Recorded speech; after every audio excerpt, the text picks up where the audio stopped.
Maggie J. And these are my stories. "Would you like another drink?" A shrill voice chirped. Nathan opened his eyes. "Not again," he groaned, annoyed. An overly made-up stewardess had come far too close to his face. He smelled her pungent perfume and could have thrown up in her face in an instant. For a moment, he looked at the constantly blinking woman, who looked like a Bambi that was about to be shot and was trying to escape her death sentence with a cute look. A futile endeavor. He would even reload for the Bambi in front of him. "Oh, go away." He waved his hand aggressively to drive the woman away like an annoying fly. And she was. She'd been annoying him the whole time. With the same peaked look on her face as all the times before, she returned his stare and seemed to wonder if he was serious. Yes, he was serious. When she seemed to realize this, she wrinkled her nose, making her look even more like a lost forest animal, and then stomped off on shoes too high to bother other passengers.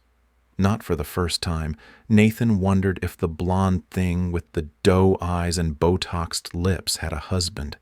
If so, the man must have nerves of steel.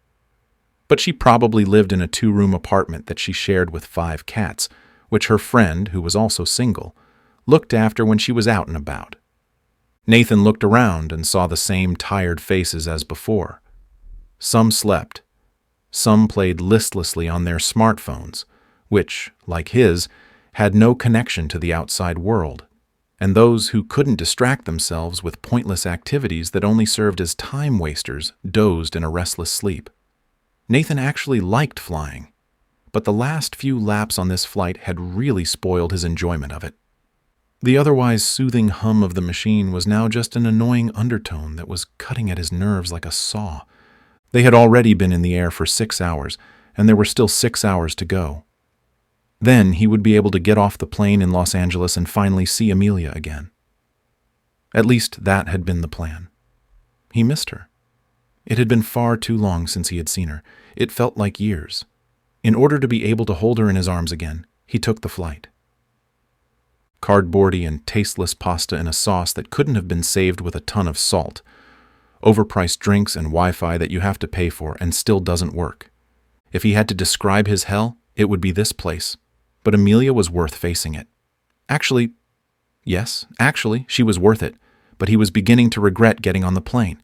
He sighed. It was almost time again. How many rounds was this now? Nathan didn't know. Far too many in any case, and not for the first time. He wondered how many more rounds would follow. What else had he done before the first repetition? He couldn't remember exactly. At least he had been friendlier to the blonde stewardess. Even if she had been annoying him since boarding the plane, she was just a person who did her job and wanted to return home to her beloved cats in the evening. But she wouldn't. None of them would come home again. They were trapped in this loop of panic and fear. Suddenly a jolt went through the machine, an air pocket. One of many and not the last. It almost seemed as if the pilot was playing golf and the plane was his ball. Another jolt, this time more violent. A startled cry echoed through the corridors, followed by a nervous laugh. Oh, how silly. Nothing would happen. That was perfectly normal. Nathan sighed. No, it wasn't quite normal. He knew it and at the same time wished he could be as surprised as everyone else. Knowing what you were in for was not something he welcomed in this situation. He looked out of the window and started counting down from 3. 3, 2, 1. There it was. A small flame shot out of the engine and exploded into a tail of fire in a few seconds. Those who saw it began to scream, and this time they didn't fall silent. This was serious. Nathan looked down at his empty glass. Maybe he should have had another whiskey to make it all more bearable. But it was too late now. Maybe at the next round. The machine began to crash. Everyone frantically tried to remember the safety instructions from the beginning of the flight, which of course nobody had listened to properly. Safety vests were pulled out from under the seats and slipped on in panic. But Nathan did nothing. He just sat there, knowing full well that it would do him no good. He would die in this machine, only to find himself back at the beginning of the ordeal a few moments later. He didn't know what he had done to deserve it, but it didn't matter. He had bowed to his fate. He peered down the corridor and found the blonde stewardess. At that moment, she also saw the fire and she shrieked. Her previously carefully styled hair came loose from its clips and began to dance around as if the laws of gravity didn't apply to her. Shouldn't she stay calm in a situation like this? Wasn't that what they were trained to do? They certainly were. But a mock fall in a protected space and a real one were difficult to compare when you saw that it was really happening. The event that was so unlikely, after all. More people were killed in a car accident than in an airplane crash. The odds of an airplane falling out of the sky were 1 in 188,364, but none of them got anything out of that statistic. This here was the 1 out of 1,000 cases. A heavy thud went through the plane. The overhead compartments burst open and the passengers' belongings began to fly through the cabin. The slowly rising panic that it was too late gripped the passengers. Nathan clawed his fingers into the armrest of his seat. It was a reflex he couldn't stop.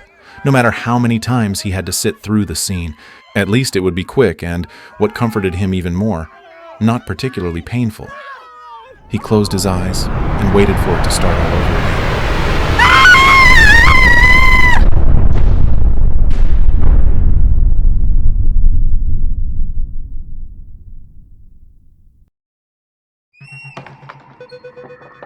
If you like what you heard, subscribe to my channel for a new story every week.